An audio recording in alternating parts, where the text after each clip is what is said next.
Okay, and we are on. All right, welcome back, guys. We are mobile now. We are mobile. What I mean by that is we're recording in a new location. So we're actually in my van at the moment. And I did test this out earlier, and it didn't sound any different. So I'm hoping that it turns out pretty well. But this is the first podcast in the van. So we're actually at a gorgeous spot in Newcastle, looking off a cliff, and we can see in the background. What beach is that? Oh mate, I don't know. I um, think it's Burwood, Burwood Beach. Maybe Dudley. Maybe a little bit of Dudley. I don't know. If you're watching the video, you can maybe see it in the background. If you're listening, unfortunately, you won't be able to see it. But yeah, cool. So let's kick this off. So I've got Luke here with me, and this podcast is actually round number two. We actually recorded a podcast, and the audio files, I don't know where they are, but they do not exist. So that's like every podcaster's worst nightmare, or like artist, music producer, whatever. Putting in hours of work and then it's all gone. Um, but mentally, you've got to prepare for that to happen at some point. So it's okay. We're just gonna. It just gives us a chance to kind of connect and hang out again and record another episode. yeah, man. Like you said before, just another chance to catch up, and it's been a good day so far. So It's been good. So this is round number two. So we've actually been doing some handstands before, which is really cool. Um, so before we get into anything that we're going to talk about in the episode, why don't you introduce yourself to the listeners, Luke? Tell us how did you get into movement? um, I, movement specifically. I mean, yeah, Well, that's tell us a little bit about your background. Like, where did yeah, your okay. journey start to? Uh, how did you get into finding what you're passionate about now, which is human movement? Yeah, okay. Well, I grew up in a like small country town, Gunnedah, and yeah, I was like an active kid, I guess. Just played like soccer and footy and basketball and just kind of played lots of sports. I was always pretty active. And then I moved when I was 19, moved to Newcastle to go to university, studying civil engineering. Civil engineering, Yeah, so which I didn't know that about. I had no idea. yeah, until that last podcast Yes. came out, and we went on a big tangent Yep. off that route. But essentially, it was like after my first year of engineering. Sorry, did you have a gap between school and studying, or did you go straight into that Yeah, degree? so I had a year off. Okay. I was been working at Woolworths from year 10 onwards. Oh, so did I. Yeah. What part of Woolworths did you work? I started off in the deli Yeah. and then went to like chicken seafood, Yep. and then when I had my year off working there full time, I was in produce. Oh, cool. Yeah. So a bit of everything. Yeah, produce is where I was at. Yeah. Yeah. Mm. I was a Um checkout chick. well, yeah, I Yeah. think I did like one day and I was hopeless.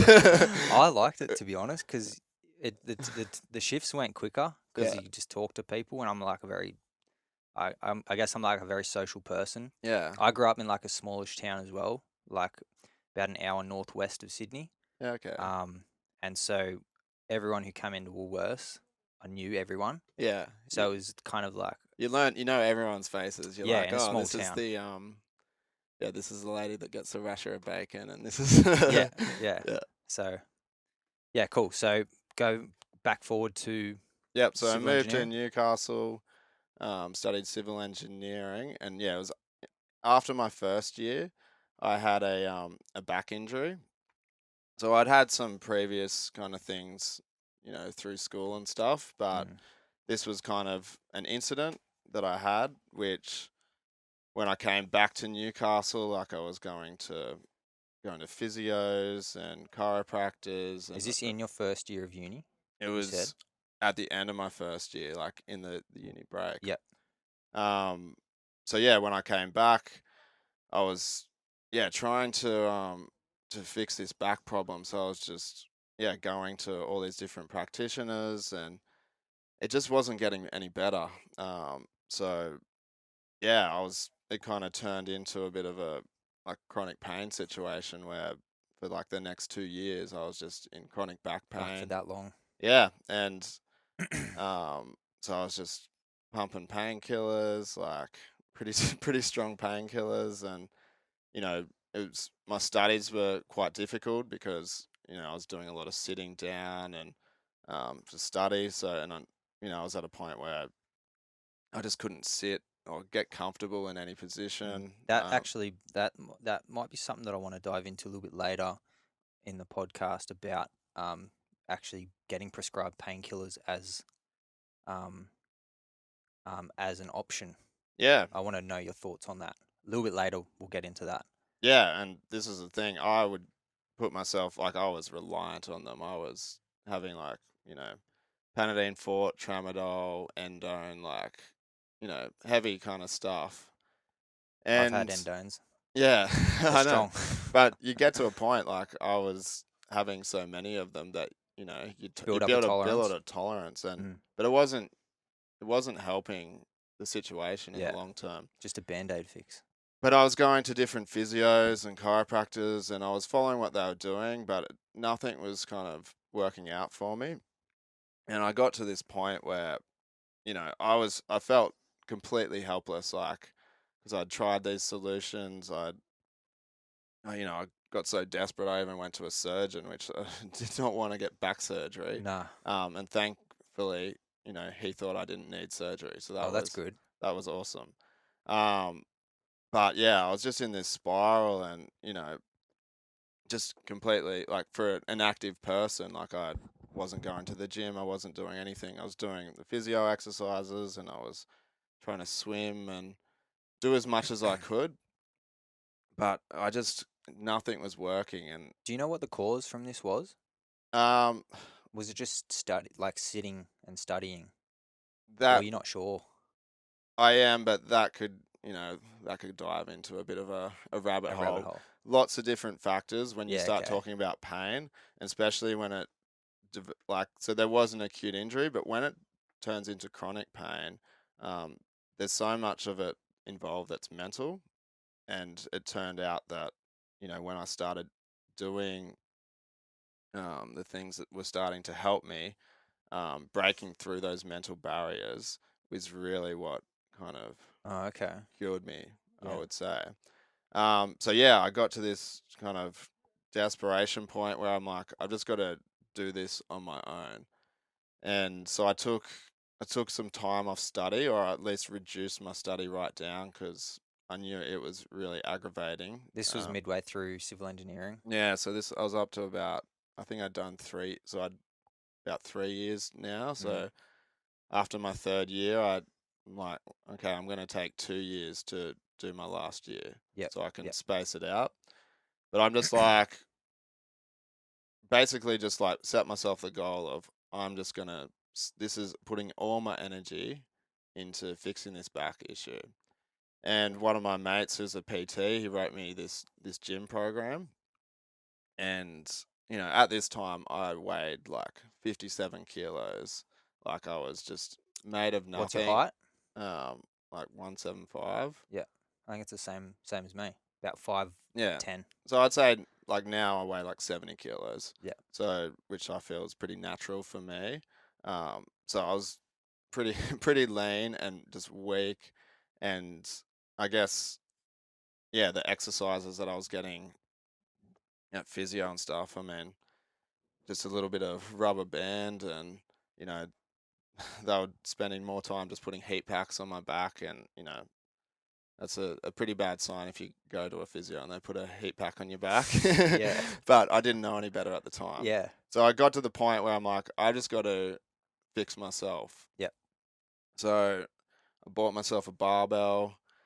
I got some weights. And still remember the first session that I did. Like, I just like took painkillers because I'm like, I had this belief in me that I'm too weak to do anything. If I pick something up heavy, I'm going to hurt myself more.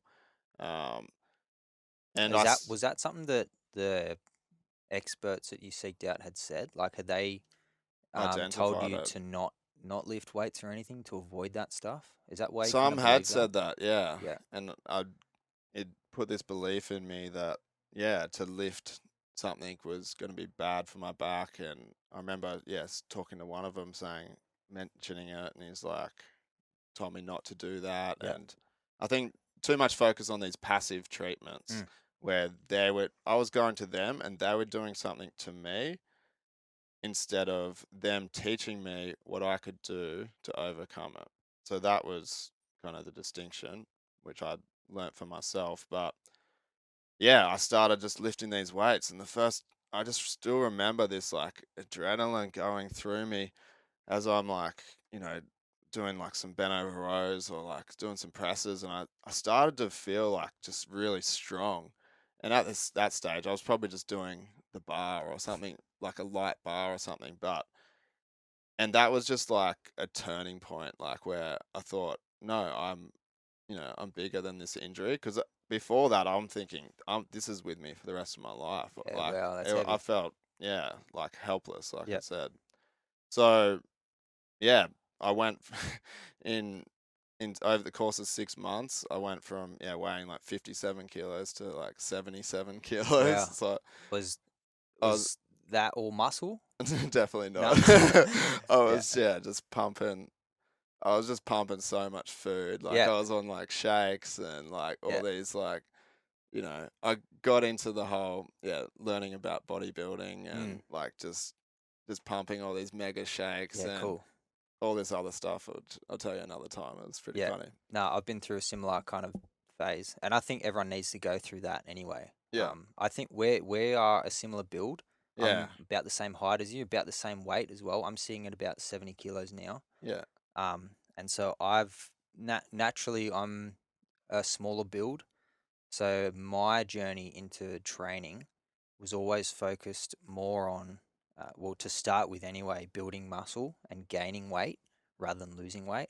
yeah, I've never really had a goal of losing weight because that comes quite naturally to me. yeah. And Same. so I've been through I just want to get as big as possible, eat as much, doesn't matter if it's fat, Yeah, whatever.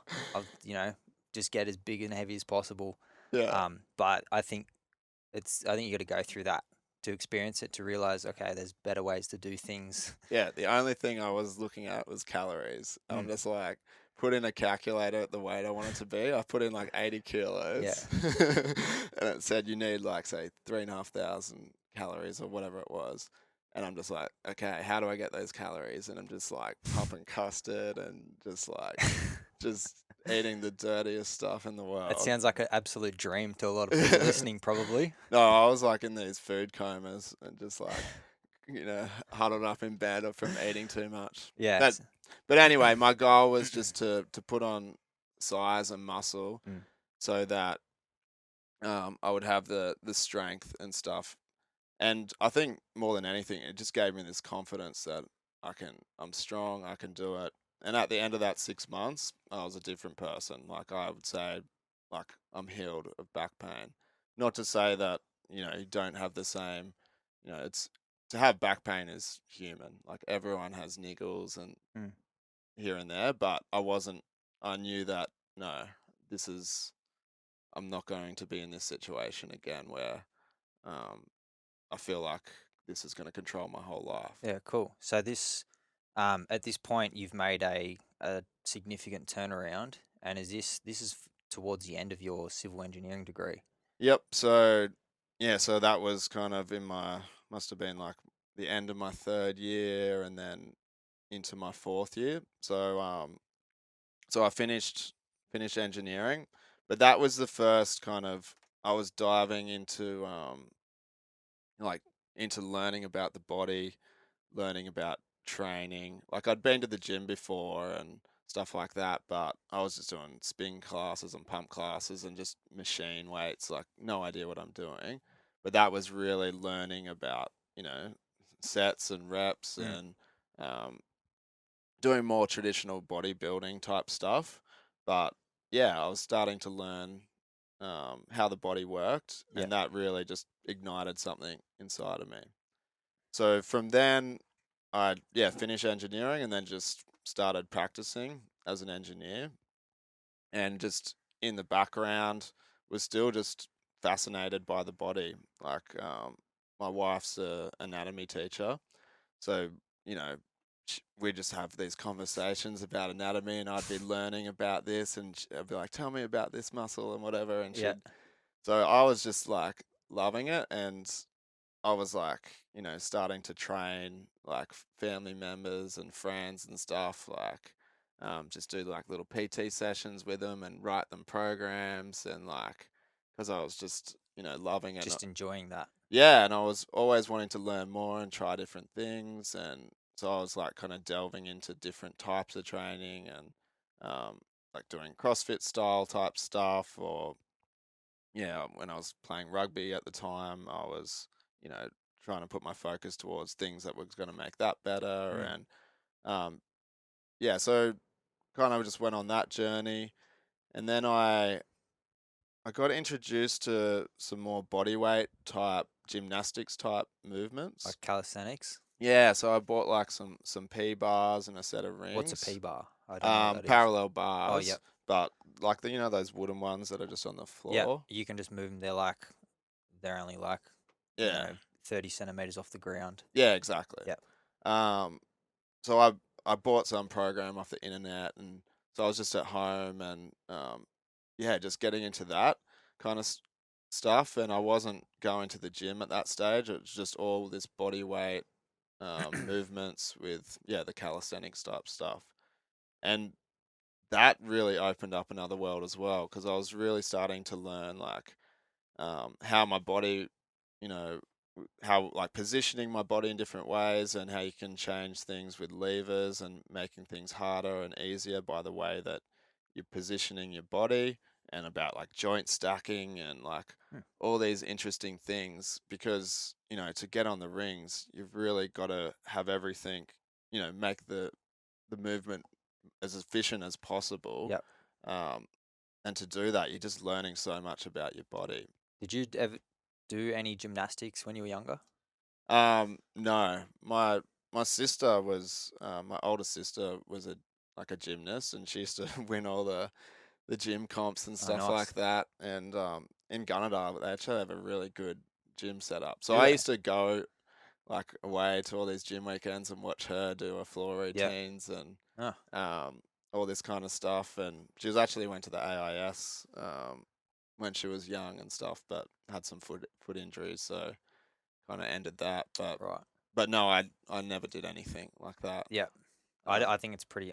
I don't think it's very common for males to do that as a kid. yeah, It doesn't they seem would to be me. now, but I think at the time it was just all girls. Like yeah, Yeah. my older sister and my younger sister used to go to gym, and I used to be envious seeing them and sometimes play in the foam pit and this kind of stuff. Yeah. But yeah, so from there, that kind of ignited something in me, and I was going along on this engineering degree. I mean, career. Yeah. You'd started at this point. Yeah, so I was probably a few years in when I kind of came across this kind of stuff, and I was just feeling very unfulfilled um, in that career. As a civil engineer. Yeah, there was lots I liked about the job, but I think just being inside all the time in an office environment and always sitting at my desk, and I was starting to get, tight shoulders and sore neck, and there was just these things like I felt like my body was just starting to um, not cope as well, and I just had this passion of this movement kind of Mm. stuff, which was just growing more and more. Um, so I kind of made this decision to go back to university and study physiotherapy, which yeah at the time was a bit scary to I put all this part of my life, Yeah. and I so I worked as an engineer for 5 years, so to kind of Throw that throw that away. away, not that I would call it throwing it away. Mm. Looking Mm. back, I learnt lots of things, and it Yep. was a great life experience. But yeah, it was daunting to have to go back and do another Start. 4 years of study and everything like that. Yeah. Well, it kind of makes sense. It seemed like all your passions and what you enjoyed doing and spent a lot of your time and energy was Yeah. learning about movement and helping other people with movement, and so it kind of just makes sense to make a career Yeah, shift. exactly. And I was like, at the time, I think I might have been 28, and I'm like, if I've got so much life left to live and be working in a job, do I want to be grinding away at something that I'm not passionate about, or I can, change now and I'll be finished, I'll be 32, and I've got the rest of my life to do something that like I love doing. That's actually an interesting thing that you've just brought up. So, what age were you when you started your physiotherapy degree? Um, 28, did you say? yeah, it must have been about that, Yeah. yeah. And you just said you've got how many more years left until the whatever retirement age is? What is the retirement age? 66 or Oh, 7 or it's, something? yeah, 65? 60 something, It'll but probably change by the time we're that age anyway. I mean, I But who that's how knows many how I years. feel about it when I'm that age. But at this age, I'm thinking I want to do physio the rest of my life. Like Yeah. love going to work. I love it. Yeah, but I mean, if you look at how many more years working you have left from 28, I Yeah. don't know what that 35-ish Even years, if it's say 40, 35, 40 years. that's a Yeah. lot of years left. And now a lot of people think, "Oh, I'm nearly 30, I'm too late to start a Yeah. uni degree." A lot of people think that. I know I'm And 5 years in of 40. yeah. Well, Yeah. it's I just think people just are in a rush. Like a degree is only for some 3, 4, Yeah. maybe 5 years, depending on what you do. That's not really that long Yeah. on in the grand scheme of things. And people think like, oh, I can't go to uni. I'm too old. Like you do it when you're young, and that's it. And if you don't do it then, you don't do it. But I think that's so wrong. I think it's actually smarter to go to uni when you're older, not Oh, like 100%. late 20s, 30s, because you're more mature as a person. I know for me, I never wanted to go to uni when I was like end of high school, and I'm so glad I didn't. If I went now, I would approach it so much differently and I would get a lot more out of it. And plus, I've got lots of life experience before going into a degree, which I think would help as well. Yeah. Um, so yeah, it's interesting because a lot of people would think, "Oh, I'm 28." I think You it's a don't know what great you want thing. to do when you're 18. I had Mm, no idea. mm. I was good at maths. So people are like, oh, you're good at maths. Do Do engineering. engineering. And it's like, oh, yeah, well, I've got to do something. And Mm, mm. I, I like to move from where I was in Gunnedah to move to Newcastle. Like, I had it in my head that I've got to go to uni to do that. Yeah, So I'm just like, okay, I'm good at maths. Engineering seems yeah. okay. I'll do that. Mm, That's the thought I put into it. Now, like when I went back, it was such a different experience because it was like, this is what I'm passionate about, mm. like studying and stuff like that. Like I'm looking forward to it. You know what I mean? Yeah, cool. Like, yeah. All right, so um, physiotherapy. Actually, I noticed. I just looked at your whoop on your hand. Yes. How is the whoop going? The whoop strap. How long have you had it now? Yeah. So like listening to your podcast is what got me Yes. onto it. Oh, is it? Yeah. Oh, I that's was awesome. listening to that, and I thought, yeah, um, that'd be cool just to get that feedback. I think I've had it for about a month, Yep. maybe a little bit more. Yep. So That's it's about still how. kind of calibrating, but I'm Yeah. already starting to see some things and Mm. some patterns and What's one thing that you've found surprising about your own metrics that you um didn't know? just I think it's interesting how the strain score, how it talks about like I guess it's focusing on, and I fully don't understand it just yet, but just how hard your heart's working Yeah, your heart essentially. rate. So I had no gauge of how hard I was working in different activities, Mm. except for just how I felt. So maybe I do a handstand workout, and to me, I'm like, oh yeah, that was a good workout or whatever. But then see the strain score, and it's quite low because I'm actually doing it at a very methodical, structured pace, so that I'm not overexerting myself because Mm. I want to be concentrating. And then I go for a walk with the dogs, and it's like higher than a 2 hour handstand Yeah. workout. And then I had a game of basketball the other day, and I was just having fun playing basketball, and then didn't really even feel that much exertion just because I was having that much fun. And then I got home and it was like 15.7.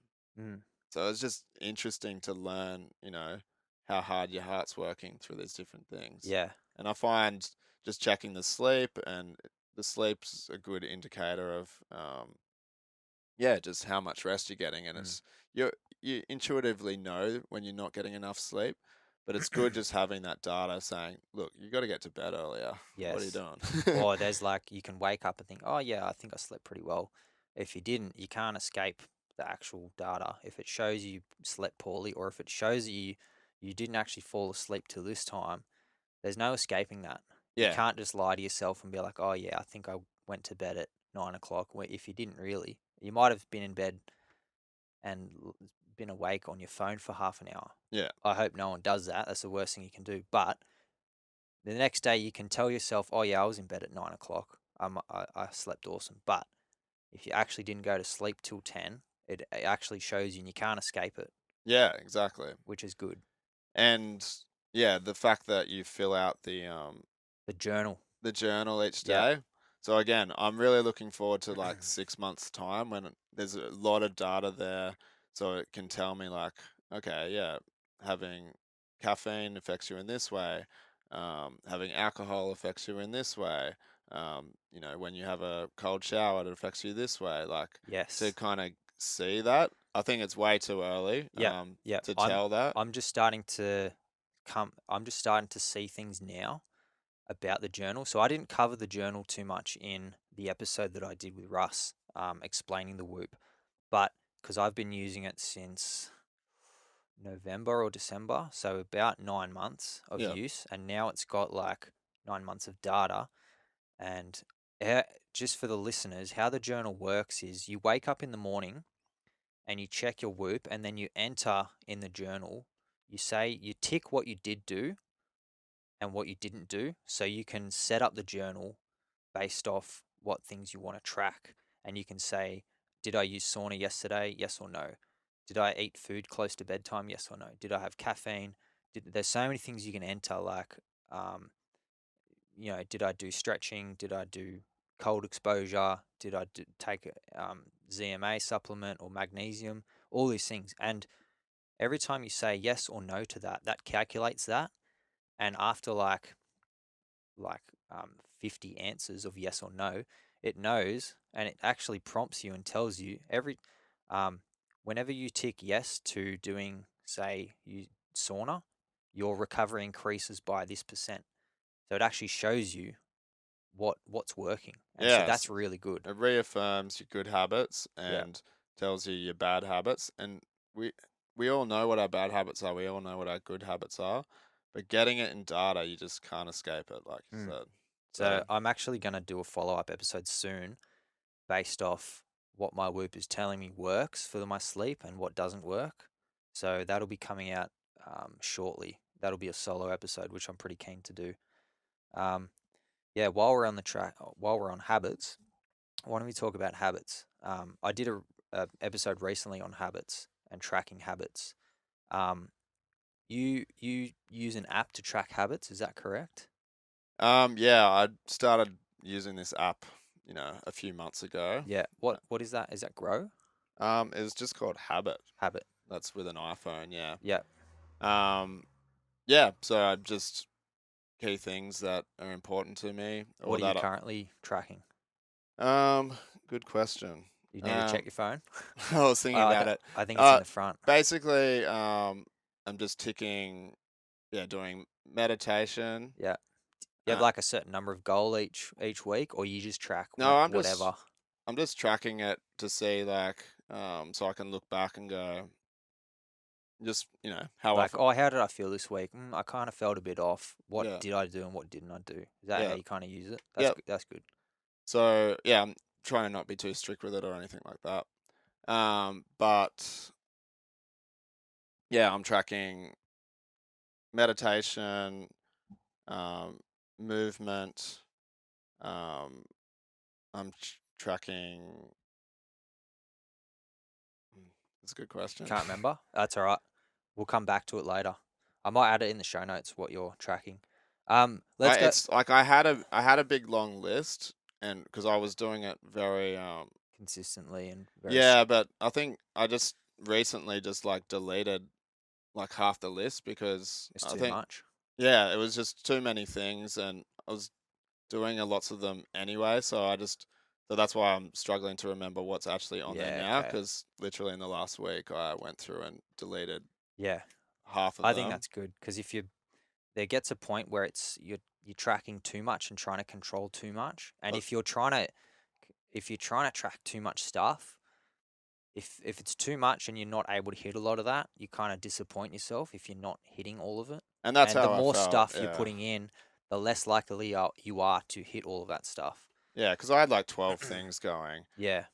and yeah, if I hit them all, I'm like, oh, great, I feel good about myself. And then I don't, I'm like, feel disappointed. Yeah. And then I'm like, why am I putting this Mm, much pressure on myself? yeah. So yeah, brought it right back No, to it's a good just idea. like the things that are most important to Yeah. me. I in the podcast I did recently about the habits, I mentioned that I limit it to 6 and no more than that because I think that's a good amount to avoid feeling that overwhelm kind of feeling. Yeah. Yeah. Let's go back to movement. So actually, let's move on to breath work. Okay.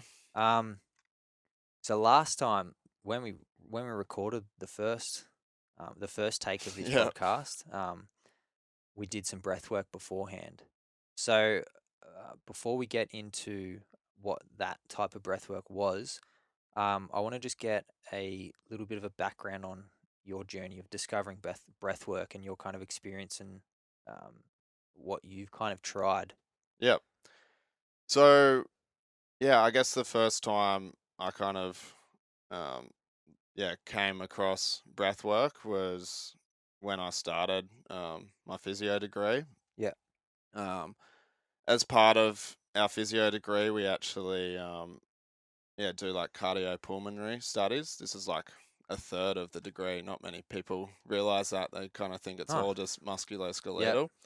Um, but yeah, we were starting to learn about the respiratory system and breathing mechanics and um, more like what was happening in patients that are in the hospital and yeah, pretty you know very not functioning well, yeah or not like at kind of sick. yeah very sick. Yeah, Um, So yeah, with these respiratory issues and what to do about it, and there was just a lot of unanswered questions that I just wanted to know more. mm, So I started to yeah started to do my own research, and I just through like YouTube, type in this thing, and I think Patrick McKeown's yep. video giving a TED talk about you know the correct way to breathe, That's a good and book for y- anyone yeah. that wants to get into or learning about breath work. Um, what's his book called? The Oxy oxygen The advantage. Oxygen Advantage, Patrick McKeown. I'll Yeah. chuck it in the show notes. So basically, he was saying that you should be breathing through your nose. And I started to study my own breathing and realized that I was breathing through my mouth predominantly. Um, so just through this discovery, I thought, okay, well, I see a problem. I want to fix it. Yep. So basically, just every time I caught myself breathing through my mouth, in that moment, I would stop, close my mouth, and then just start to breathe through my nose again. Is this like what you recommend the first step that people do if they want to start practicing breath work? Yeah, 100%. Yeah, okay. Because I mean, there's lots of different types of breath There's so work, many different types. but essentially, you're breathing all the time.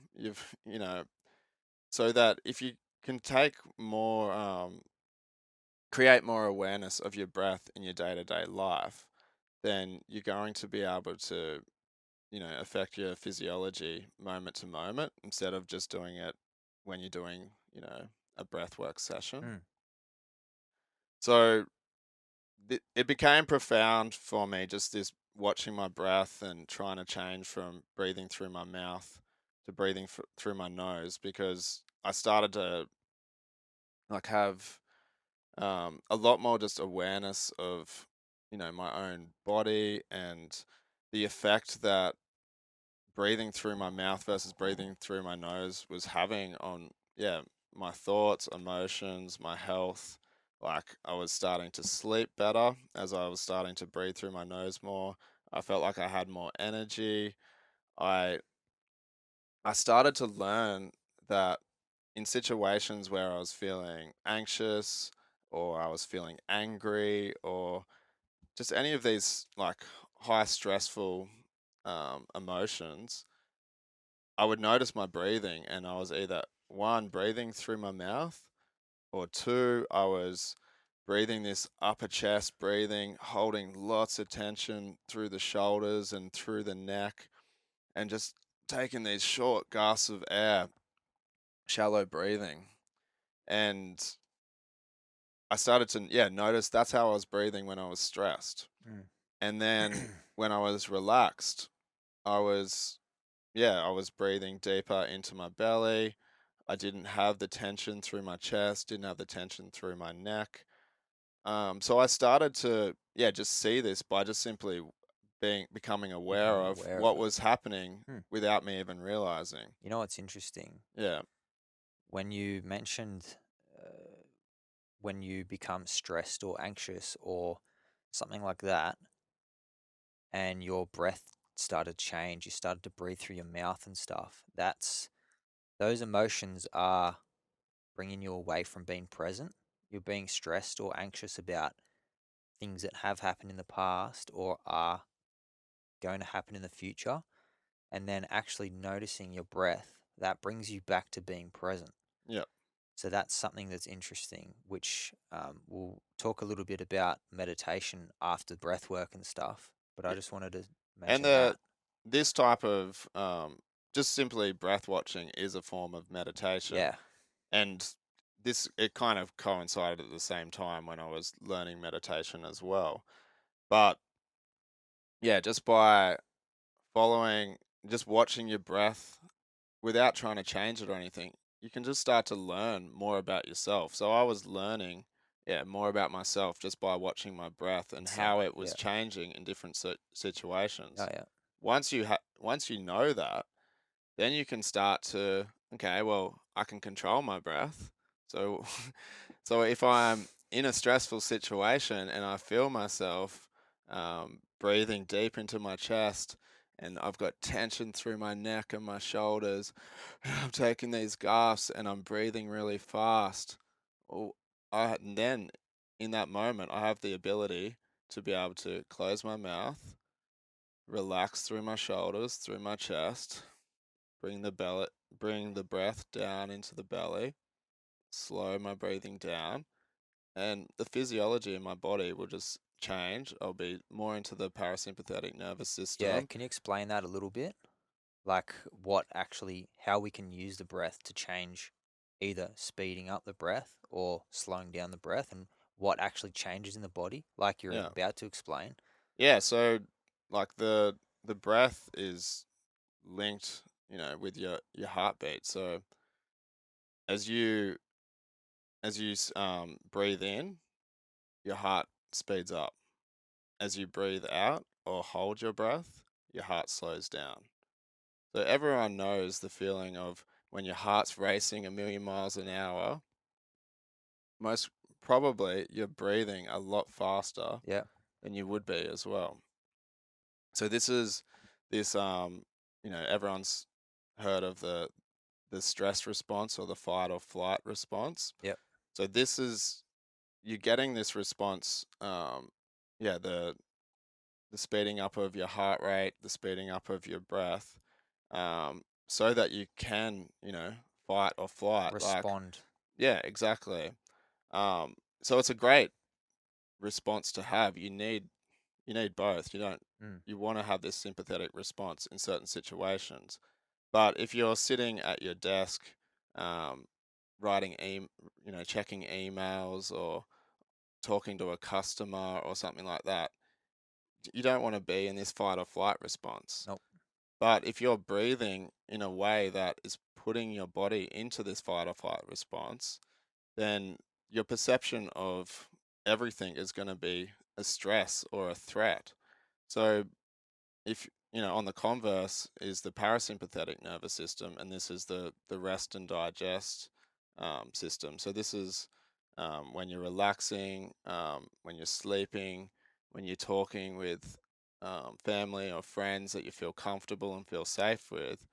Um, if you notice these situations, your heart is a lot slower. Your breathing slows right down. So this is just happening automatically, but we can change our breathing. So if we can change our breathing, we can change our heart rate. So Mm. that puts us in control of how you want to experience the world. Yes. So if you want to enter stressful situations, well, you can enter them by becoming more aware of your breathing and slowing your breath down so that when you are dealing with that customer that's yelling at you at work, or you're in an argument or a heated heated debate with your partner or something like that, Or road rage. or road rage or any situation I get road rage really that bad. these are these situations are not you're not fighting or fighting anything. You But your body doesn't know the Yeah, the difference. body doesn't know the difference exactly. So why not slow your breathing down and bring yourself into this parasympathetic nervous system response so that you can tackle these stressful situations or these that you encounter in a more calm, open, kind of open way.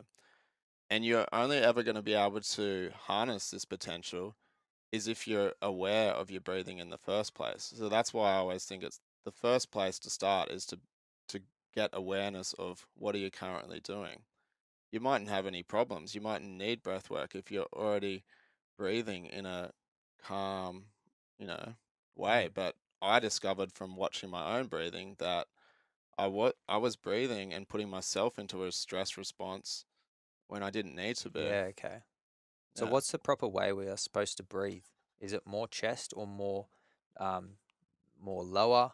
And Yeah. it's So as far as the muscles that are concerned, so the biggest breathing muscle you have is the diaphragm. So it's this kind can you of explain for the listeners yeah. whereabouts that is? So it's just like underneath your rib cage, and it's Yeah, this domed kind of shaped muscle. behind your abs. Well, it's Yeah, like kind or of, it's not really going to come through in a podcast too well. Maybe just look it up, yeah, an image of it. yeah, But yeah, kind of connecting all around your body, underneath your ribs. under your rib So cage. when you um when you breathe in, the diaphragm contracts and pushes downward. So this Mm-hmm. is what forces your belly to come out. So when, in yoga or other instructions, when they're saying belly breathing or breathe into your belly, obviously no air is coming down into your belly. Yeah. But if your belly's moving, it means that the diaphragm is pushing down and you're breathing with your diaphragm. Okay. So so this is the muscle that is made for breathing. Yeah. We have other accessory muscles like in between your ribs, like the thoracic muscles. They also help to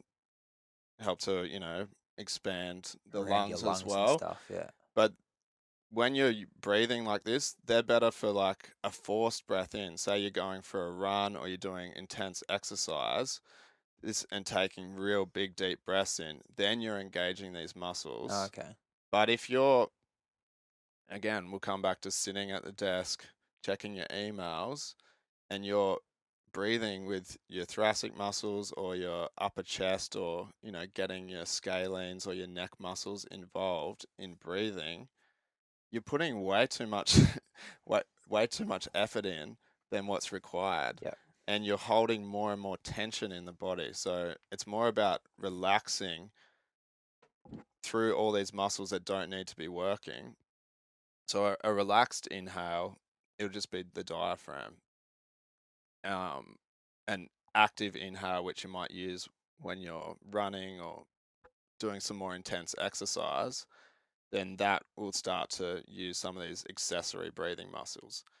The problem is that there's a lot of people that aren't using their diaphragm and they're just using the accessory muscles to do all their breathing. Like day to day, like always. Yeah, and Yeah, this is okay. this some like people that are feeling this heightened levels of stress and anxiety is they're holding so much tension through their neck and their shoulders and their chest because this is their muscles that they're using to take the breath in instead of their diaphragm. Um, so so yeah, that's one thing I would make sure that people can do is just take a relaxed diaphragmatic breath. Mm. And a way that you could do that is just take your hands onto your belly and just focus on just Lying taking down or sitting up. lying down with your knees bent, Yep. just so that your lower back's kind of into the ground, Yep. or maybe you put a little bolster under your legs or something, is going to be the easiest way to start. Just to see. Yep. Or or you could be laying on your stomach and just feeling your belly pushing into the floor and coming back. But yeah, you're just feeling your breath come into your hands. So as you inhale, your belly will expand. Out. And as Yeah. you exhale, so the exhale of a relaxed breath, there's no muscular exertion whatsoever. It's just the the inhale is active, the exhale is just passive, the muscle just returning Yeah, to its okay. So you natural just position. relax and the muscles just Exactly. kind of lets go. So yeah, you can do forced expiration as well, which you're using muscles like your abdominals and your intercostal muscles to force exhale out.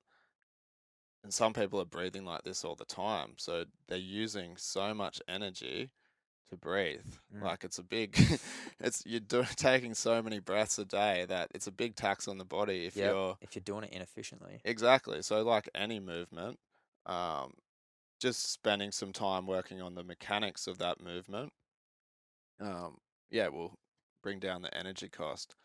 The other thing, like I spoke about with myself with the mouth breathing, um, yeah, the nose is meant for breathing. Like it filters the air, it warms and moistens the air so that there's better absorption in the lungs. It also slows down the air. So we're talking about um, slowing down your breath to put yourself in more calm states. Because You, less air can come through your yeah, two nostrils rather than your mouth. So it exactly, slows it down in that way. exactly. Yep. So if you're breathing in through your mouth, you're taking in like too much oxygen, blowing off too much CO2. Yeah, okay. Um, so yeah, that's yeah. Yeah, So cool. basically, breathe through your nose, breathe using your diaphragm, and if you're breathing through your nose, that'll generally activate diaphragmatic breathing anyway. So Cool. that would be my top advice, and just relax. If you scan through your body, feel your chest, feel your neck, feel your jaw, and just relax into it. Try and release tension where you feel tension, Mm. and just focus on the rise and fall of your belly. Yeah. Um, I want to go over uh some other tips for breathing. Yep, Some tips for like or techniques to slow your breath down, and then also maybe some other techniques, and also when it would be appropriate, like what kind of situations you would want to slow your breath down or do the opposite, kind of speed your breath up. yep, So let's start with slowing the breath down. I can give some examples as well of when I use it. Why don't I yep, start? yeah, that'd be good. So I've been practicing some breathing techniques before going to bed. Because when you go to bed, you want to be in a rest and digest system. You don't want to be amped up. You want to be um, relaxed and calm. And so I've been practicing square breathing, Yep, which you can adjust this to suit your own level of difficulty. yep, So Square breathing is just there's four um, timings that you go off. There's a time for inhale, Yep. hold, and exhale, and then a hold on the exhale. And you can like just to make it easy, for example, you can just do a 4 second square breathe, which is 4 second inhale, 4 second hold, 4 second exhale, 4 second hold. Yep. So That's a 16-second breath. yes, so let's talk a little bit about um, um, breaths per minute and stuff. So that's a 16 second breath. So So that's approximately, say, 4 breaths a a minute, minute. yeah. Um, Which is that quite slow? What's I yeah, know so I know that's we going to spoke put about it. you into this parasympathetic Yeah, state. what's a normal breath per minute, like average? Well, this is just average that they've taken from scientific studies. They Yeah, say it's somewhere in the 12 to 16 kind of mark. breaths per minute. Yep. And then people that are breathing like above 20 usually have some kind of respiratory issue, Yeah. or there's something that needs to be changed in the mechanics of their breathing. Mm. So Uh, someone can just time their own natural breath, yeah, and if well, it's close to the 20 breaths per minute, then there may be something that you, they need to change. yeah, and this is what I'm talking about. You can just hit a timer, count your breaths, just say it's 12. Okay, that's fine. What situation you're in? You're just sitting at home and you're feeling relaxed. But what about when you've just had a fight with your partner? Mm, Then time your breath, mm, and maybe you're sitting up at around 30 breaths a minute. I don't know, do the experiment yourself. mm. But you'll see, you can recognize things in other people that sometimes you can't recognize in yourself. Oh yeah. So next time you're speaking, well, you can do this all the time. When you're speaking with people, watch how they're breathing. Mm, Notice what kind of mood they're in, or, what they're giving off. Are they highly anxious? How are they breathing? Quite often, they're breathing quite fast. And what I was talking about before, breathing into the upper chest and holding lots of tension yeah. in the neck and the shoulders. Mm, If you're having a panic attack, you're probably breathing like, 60 to 100 times a minute. So that's the one end of the scale. yeah. So the other end of the scale, what you're talking about, is slowing your breath right down, which you said you do before bed. So that's a great time to do it when you're Mm, wanting to slow your body down for sleep. So the slower you go, that's just lulling you down into like a deeper and deeper relaxed state. So you don't want to have any force with this. You want to be able to do it in a relaxed way and not holding tension in the body. So simply holding your breath for as long as possible, if you're fighting and struggling, mightn't relax you too yes. much. But if you say start with a ratio that you can do, Yeah. or just, you know, if you're normally breathing at, yeah, this kind of 12 to 16, see what happens when you start breathing at 6 breaths a minute, which could be a 5 second inhale, a 5 second exhale, Yeah. could be a 4 second inhale, 6 second exhale. Come up with whatever Yeah. So variation of that you want. And yeah. this is where techniques come in. There's a different technique for every ratio and type, but Mm, essentially it can all be boiled down to slow your breathing down. yeah. So square breathing's great because it's forcing you to slow your breathing down. So they say 6 breaths a minute is getting you into like deep into a parasympathetic state. Yep.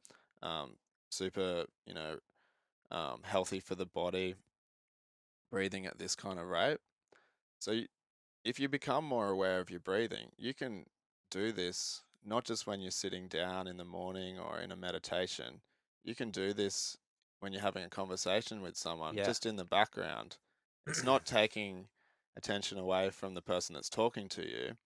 It's actually bringing you deeper into what they're saying, because you Mm, can because you're start more present. exactly what you were saying before. So just there's lots of different techniques for slowing down your breathing, but just find one that's that's doing it Mm, and you can't miss. yeah. Like if someone cuts you off in traffic, and you realize, okay, I'm getting frustrated. All I want to do is um, you know, just swear and blow up and beep the horn, and that's not going to accomplish anything.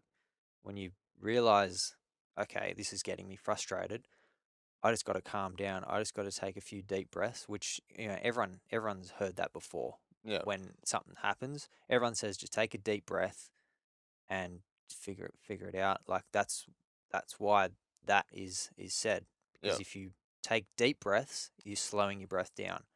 So you can just do it when you're driving. Just take a few like deep breaths for like 60 seconds. Maybe that's, Yeah. like you said before, 5 seconds in, 5 seconds out. And focusing on the exhale, because the exhale, there's no tension through your body whatsoever because you're not putting any effort in.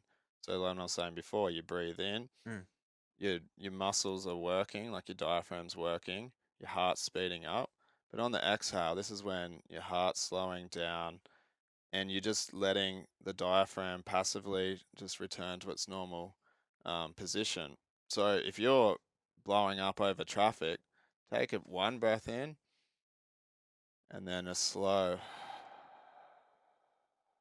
breath out, and even just sit at the bottom of the breath and breathe when you need to. mm. And you might find that you're so worked up that you can kind of relax into that for 30 seconds without breathing. Yep. Another scenario or situation, like you mentioned before earlier, if you're dealing with a difficult customer Yep. at work or something, as you are, as if you're having, if an argument has started between you and someone else, there's like p- things start to ramp up.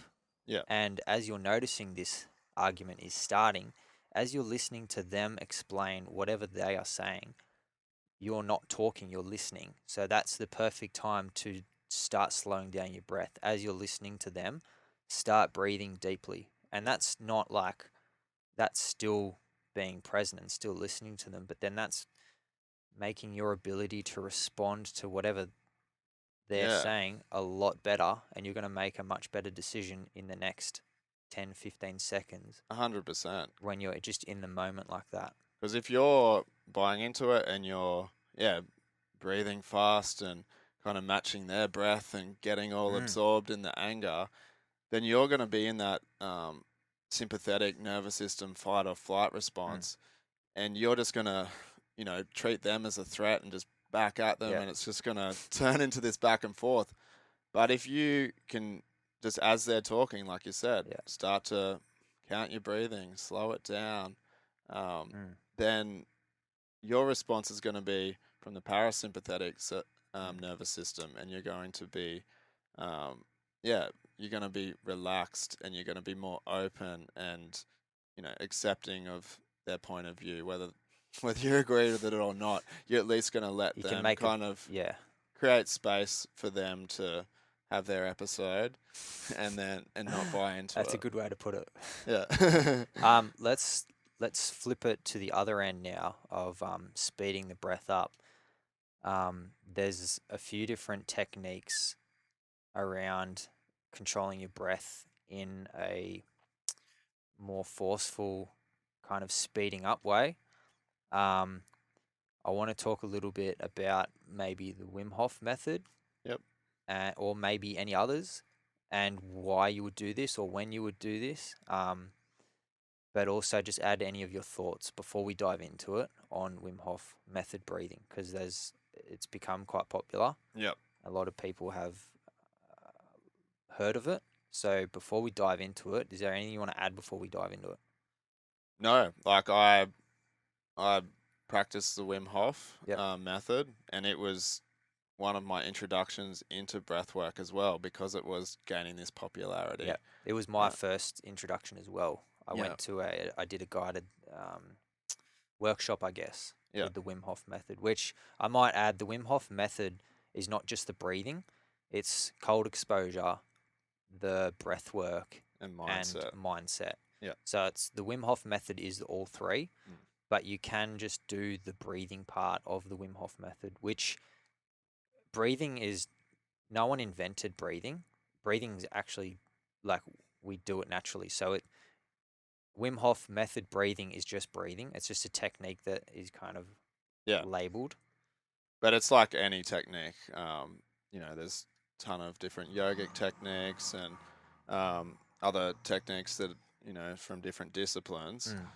He's basically he hasn't invented this, well, he's kind of branded this type, but Put it all together. it's very similar to other like holotropic Mm. breath work, transformational breathing, rebirthing. Like he knows about all these. Yeah. He's just kind of come to this himself and packaged it in his Yeah. own way, which is great because it's just bringing awareness to breathing and the Mm. benefits it can have. So my thoughts on the Wim Hof method is it's fantastic and it's useful in certain situations. I don't think it's as as good as what I was talking about as far as just becoming aware of your breath, because when become aware of your breath, you can be changing it moment to moment, like I Yeah. was talking about, where this whole thing, it might take you 30 minutes to get through. So you've got to pencil out 30 minutes of your Yeah. day. You've got to actually set it up and sit down and do it. And that becomes a stumbling block for most people, is like you say, oh, do the Wim Hof. They do it once and never do it again Mm. because they're like, I'm not going to commit 30 minutes every day or Mm. every whatever to do this. Yeah. But if you commit that time, there's definitely benefits. It's not for everyone, Mm. but what I think about it is or maybe you should give a Yeah. rundown of what it Yeah. is Can you all explain a about. Yeah. little bit about it without going Yeah, well, I think through the whole kind of, because how long does a round of it take? It takes, 2 to 3 minutes. It depends how long you do the yeah. breath hold for. So So can you explain what a round of Wim Hof breathing um, yeah, involves? I'll keep it a bit shorter this time. I think we got pretty deep last time Yeah. into all the Well, blood gases and we've everything like actually that. we've actually recorded a session of doing it, which I'm going to post if you're interested to check out what a round of it looks like, and actually you would be able to follow it along if Yeah, you wanted to watch it or listen to it. That'll be on the High Performance Path Instagram if you want to check that out. I'll post that up the same day that this podcast comes out, so you'll be able to go check it out whenever you're listening to this. It'll yeah. be on the page, and you'll be able to follow it along, I guess. But explain to listeners what it is. So there's three main parts to the method. So the first is you're breathing in a lot, as in it's kind of controlled hyperventilation, really. You're you're taking 30 to 50 breaths all at once. Big breaths, you can get it in through your mouth. It doesn't, it doesn't matter. Just Mouth br- or nose, yeah, both. whatever takes your fancy Yeah, here. You're doing a lot mouth is of more breathing. efficient Yeah, I think it's actually better to go through your mouth because for you this can method. take in more. And where this is why, like, someone that's not breathing correctly shouldn't be doing Wim Hof. You gotta Because get that in check is that first. because it's reinforcing incorrect breathing? Wim Hof method's more advanced Yeah, altogether. It's not for beginners, I yeah, don't think, and I think someone needs to be kind of led through it. yeah. You can just, wing it, and I did in the beginning, Mm, but uh, you know, you need a bit more mm. It is a bit more well, advanced. yeah, definitely. So anyway, you're doing like 30 to 50 breaths, um, and then you will just exhale, and at the bottom of your exhale, you're just going to relax there for as long as until you get an urge to breathe. You exhale and then you hold Yeah, your you breath hold your out breath. at the end of Yes, the breath. exactly. And the thing about it is, because you've just done so much breathing, like you've taken 30 big deep breaths when you need for oxygen because you're just laying down on the ground, or sitting, however you want to be.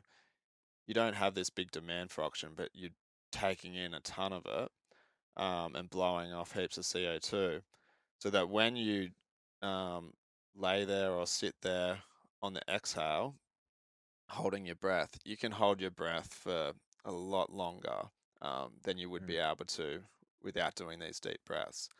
Um, so after you've done that, then when you get the urge to breathe, you just take a deep breath in and you hold and kind of squeeze the top of your head and kind of pressurize the top of your head for about 10 seconds or so. and then you And then what exhale. happens in that 10 seconds? Does something happen Well, usually? um, you're creating this pressure Yeah. inside of you, and um, yeah, you're pressurizing Yeah. your head and your brain, and Because I yeah, remember when I do it, I think that's when I feel real tingly yeah, after that inhale, after the exhale, I think from memory. yeah. Is that when it normally happens? It's kind of like the lightheadedness feeling of when you're Yeah. kind of maxing out a deadlift or something. Yeah. Yeah. You're trying to pressure it. There's a lot of pressure going to your head. Yeah. So you then inhale, you're holding for about 10 seconds, Yeah, building up pressure. yeah. And then you exhale, and that's one round. Yeah. So the benefits of this method for me, I think it's all in the exhale, as in Mm. where you're just doing that breath hold. Because you've done all that breathing, you're just laying there and maybe for a minute, maybe 2 minutes, up to like 5 minutes, Yeah. just laying there perfectly still with no tension in your body and no drive to breathe. So you're just laying. There's like so much peace and stillness in that moment where you just completely like there's no tension in your body. Mm. Well, especially once you've developed this over multiple times doing it. Yeah. So that's where the benefit is in it for me. But there's also this, you very consciously kind of breathing in this deep way that, I don't know, it stirs up, like it creates a lot of movement through in the body. And I don't know if I can talk about this without sounding a bit esoteric. And No, go for it. but I don't know, it brings things to the surface that, just like these energies or these, people have talked about like past trauma or Mm. things that have happened to you in your past that you're holding on to that lives inside your body, and it's still got, and it seems that when you're doing this deep breathing in this way and getting into this rhythm and this flow, that it just seems to like bring these things to the surface, Mm. and being able to just breathe and just let go of them. It just feels like this therapeutic experience where you're, yeah, bringing up these traumas or bringing up these things that are maybe holding you back in some way, and you're just letting go of them. So that, and that was the experience for me. It was the, like I did the Wim Hof course, and I was doing this, every day for 6 months straight, Yeah, and really. 6 months, you did it every morning. yeah, How long? Like one round or three like rounds? about 30 minutes. Cool. Um, and yeah, it was like a detox for my whole body, not just on Yeah. a physiological level, like on a spiritual, emotional. Like I Yeah. just felt like I was just bringing up and having insights into like where I was stuck in my life, and um, you know, having more, I was kind of having more gratitude for things, and seeing how I was restricting myself through anger, and all these things kind of just came to the surface. Wow. And so it can be very transformational, Yeah. but you need to be doing it on a consistent level, Yeah.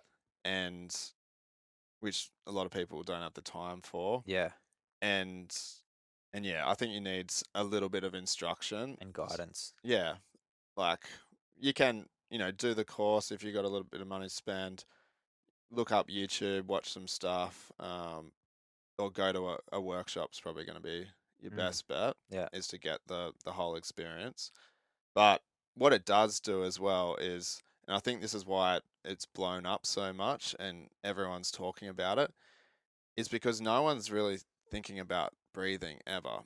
And if I just tell you like, oh yeah, just watch your breath and feel your breath, like there's no like fireworks are gonna go off. It Mm. seems very mundane and boring, Yeah. and people would go, well, how's that gonna affect me? Like, you know, breathing just happens. Yeah. Like, where if you do that Wim Hof method, you're gonna You feel can something. notice a You change holy, straight away. like, And that's what people want these days. They want instant results of things or whatever they try. And If they don't feel something straight away, people don't stick with it. there's nothing wrong with that, and that's why I've led lots of people through it as well, because Mm. it is like that, and that experience, and go, wow, I don't know very much about breathing, and it can be that, like, Learn more about breathing. I need to work through some things. I need to learn, like, because your physiology, you're changing the pH level, in your body, which you're doing just through normal breathing, but you're really going between those two ends of overstimulating your body and then really down regulating Mm. your nervous system. So it's this big disparity between Yeah. breathing heaps and then not breathing at all. Mm. So you really can see the difference, and that it highlighted that for me as well. And Wow. yeah, Yeah, so I haven't put it into a daily practice. I've only done it probably a handful of times. Um, but my my experience doing it, I kind of can relate it. The closest thing I can relate it to is, I probably shouldn't be saying this, but I'm gonna say it anyway. I don't really care. Um, it the feeling when you finish one round of it, the closest thing I can relate it to is the feeling of like DMT once it's kind of wearing off. yeah. I don't know, have you experienced DMT before? No, I haven't. That's the closest thing I can relate it to. Not the middle of like a DMT experience, but as it's kind of wearing off. Yeah. So I don't know if there's some sort of relationship between DMT. Like I know that our bodies naturally produce DMT. So Yeah, I don't know so if I don't it's know. meant to be produced, yeah, by the pineal Pineal gland gland, I think. in your Yeah. brain. Yeah. So when you're doing that pressurized part, Mm, and it's a yogic technique, and I'm sure it's used in other practices as mm. well, of this intentionally pressurizing that part of the brain is to try and, yeah, release that chemical. You mentioned holotropic breathing before. I Yeah. haven't tried that. Is that similar to Wim Hof? Essentially, you're just doing the the breath, Yeah. like the intense Yeah. breathing, um, generally even faster than the Wim Hof. Oh So you're wow. like, Yeah. like just going for it, Yeah. Well, and they don't really set like a number of rounds or you just anything go like for it. that. And there'll be a guide. You need a guide or something Mm, like this because it can get quite intense. So yeah. I've done workshops where you're just doing that for 30 minutes straight, 60 minutes straight, and the tingling you're talking about turns into full hand cramps, Yeah. and people like, and I'm talking about bringing up trauma and stuff. Trauma. Yeah. People are screaming or crying or Tears. Yeah. I've like, I've heard that that happens at Wim Hof, like workshops yeah, that people go to. I thankfully haven't experienced like a bad experience like that. yeah, But yeah, be mindful, the people listening, that there is a possibility that things can come up. Like Luke was just saying, some trauma can come up. yeah. It's probably a good thing that if it's coming up, because it probably means that you've been pushing it down and kind of avoiding it. Oh, definitely. And that's why Maybe, people are doing this, is to and it bring can it help up. with that. Yeah. Um, but to Be, know that yeah. it's good to know. So Yes. Yeah. so like when things start coming up and you're just like, oh wow, I wasn't ready for that. At Mm, least you can process that a bit better. yeah. And that's when you go to one of these workshops. The instructors, like a good instructor, knows Mm, this. They've they create a very open environment, and they take you through all this, mm, and then you share your experiences afterwards, mm. um and yeah, some people have these, like, kaleidoscopic um, Like visions and visions. stuff like that, like the DMT experience, and Yeah. there's a big connection with that, and I think it's called DMT breathing as another Okay. name for it. Yeah. So that's what I'm saying. So There's many different things, names and different names, but a lot of it's using the same principles, yeah. and this principle is at the extreme end of over breathing, and Mm, you don't want to be breathing like this, yeah, when you're checking your emails. Yeah. So going back to the timing, when would you do Wim Hof breathing? You mentioned you did it every day for like 6 months. Was this in your morning or was this? Yeah, I was doing it first thing first thing when I woke up. Yeah. Um, I would yeah, it's good to do it on an empty stomach and just the same as doing meditation and breath work. It's just do it Mm, first thing in the morning is generally good. And yeah, that's when I did it. yeah, cool. But I was also, I don't know, after I did that and I felt like I knew the method and kind of drew as much. I got to a point where I didn't feel I needed it anymore. Yeah, I felt like I'd dealt with, brought up all the stuff I'd dealt with it, and then I'm just like, I don't really need this I anymore. think that's good. And then, but I just revisit it Yeah, when I feel like I do. Like if I feel stuck in some way, or I'm like, okay, Wim Hof, bring that shit out, yeah, and I can work through it, and then I can just put it back on the shelf and bring it back out yeah, sweet. if I need it again.